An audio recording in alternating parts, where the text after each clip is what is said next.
Rich Teenager, Poor Teenager by Cornelia, Păun, Heinzel. Translation in English by Andrei Albuș. Performed by Felipe Naki. Clementine and his classmates arrived in the morning at the camp, which was at the Romanian seaside. The organizers carefully had prepared as breakfast milk, cereals, Prague ham, Sibiu salami, cheese, bread and butter.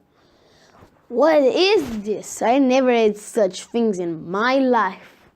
I can't eat food which I'm not used to. At home, I eat fried potatoes and vegetable soups. And at school, I eat snacks like baked rolls. His classmates listened to him with trust and confidence. They were in the same situation, and so they did exactly the same thing as their leader, Clementine. And none of them touched the food. Let's see what they're going to give us for lunch, said the nervous, angry teenager. Now, we're going to go to the beach. You can come and swim in the sea, explains the association's instructor, which had a program with the kids in care. In 10 minutes, they all arrive at the great shore of the Black Sea. The hotel was very close to it. I won't go on the beach. Why? So welcome, Fry. Frying in the sunlight? What are we? Hamburgers or sausages? Said Clementine angrily. And this in the sea, that is dirty and full of seaweed and weird creatures. There's an awful smell in the air. I won't enter the water at all. Friends, it would be better to return to our hotel rooms and play on the computer or on the mobile phone. And all the boys immediately left, angry, to the hotel. They started walking towards the hotel. Don't forget to come and eat your lunch. We shall be waiting for you in the restaurant of the hotel, said the one responsible, the manager for the group, with a gentle, loud voice. The teens entered Clementine's room and cheerfully chatted on the mobile. The favorite games. The hours passed so fast they did not even realize it. Suddenly, one of them said in a gruff voice, "Brothers, are we no longer eating? It's like lunchtime." One of them said, "I am hungry, especially since I did not eat anything in the morning." "You're right," Clementine said. "We're going to the table. Let's see what he's going to give us now." I do not like what is served here. The dining room was arranged for the new guests with white clean-faced faces and fragrant natural flowers in brightly colored glass pots. "Come on, boys. I do not like the smell of these mimes," the boy said. "I'll throw them out of here. I heard." And he moves the flowers on the three tables away from its table. His colleagues immediately carried out the same maneuvers. Clementine was their leader and was right in everything he did. At lunch, the first dish was meatball soup. Steam was floating out of the bowls, but not for Clementine. Making faces, the teenager shook his grin, croaking through the liquid in the bowl, and said angrily, "What is this? Rice bowls with meat and pork? I've never had this before in my life. I cannot eat this. I didn't even put the thing in my mouth." The second was tasty pork steak with rice and cabbage salad. "What is this rice? I don't like it. What are we, Chinese? I haven't liked pork steak and I won't like this," said Clementine. "Maybe you will like the outfit," said the group leader, while the waiters coming with the dessert plates to the customer table. Clementine caught to the plate and examined it for a long time. Then, while marking faces and putting his finger into the sweet containing, and balancing it a few minutes, he said, "I know exactly what it's good for," he said with an ironic green smile.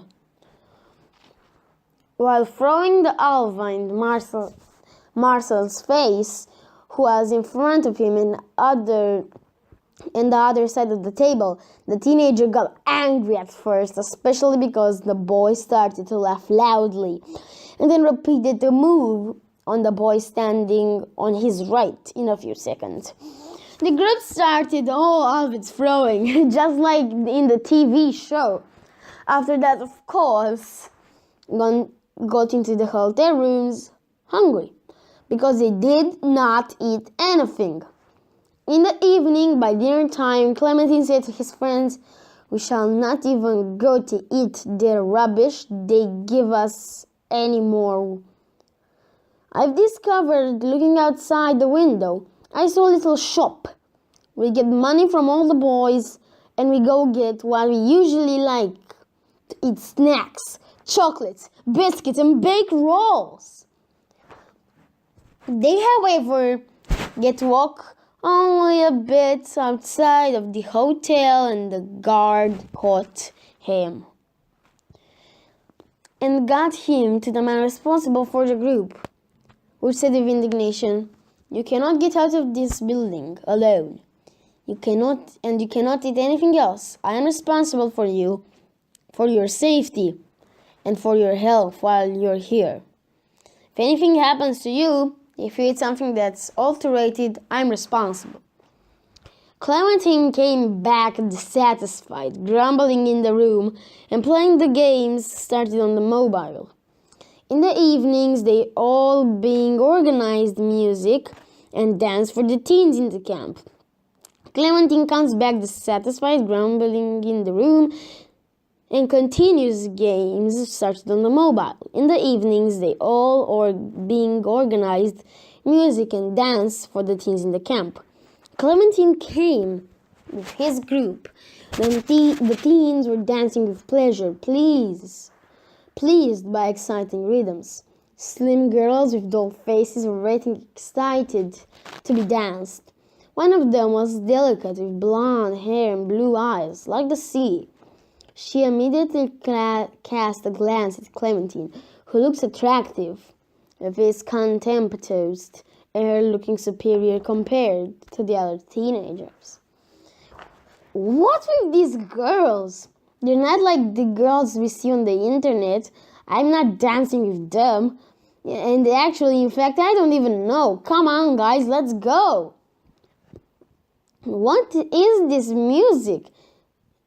Isn't at all like the ones we're listening to. They would better put us," said the teen. And the boys went back in their rooms to play during all feast days of the camp. Clementine's group didn't get out of the room. All the boys were playing on computers all times, while still safely eating snacks. Because he had many ideas, Clementine once managed to get some bags of snacks. He asked the maid with a crying voice, giving her the money from his friends.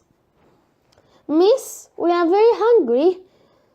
Buy us some snacks or baked rolls from the shop. We cannot eat anything else." On the train platform at the arrival, their mothers and grandmothers were waiting for them. But because the two of the students of the group were orphans, they were raised by them. Happy because their children were coming from the seaside, being accommodated at a luxury hotel for free, a place where the food had no chance to take them because of the financial possibilities. That and why they got this camp for free. The teens appeared weak, angry, and with saddened faces. "Did you enjoy the sea?" asked one of them out of curiosity, and a boy answered, "We didn't like it at all. The sea, great stinking, and we are so hungry, we almost starved to death." The woman rugged their beloved children, and Clementine was shouting so loudly that all the people on the platform could hear. "Mom! When we arrive home, you must prepare 5 pots of fries and we'll buy some snacks and bake rolls, like home." "So how was it, boys?" asked the teacher of the class. "I struggled to obtain free tickets for you. I hope you ate and had a lot of fun." "No, miss. We didn't know it would be this bad in the camp at the seaside. I will never go again in my life. I think I've lost 10 pounds. We almost starved to death," consumed Clementine.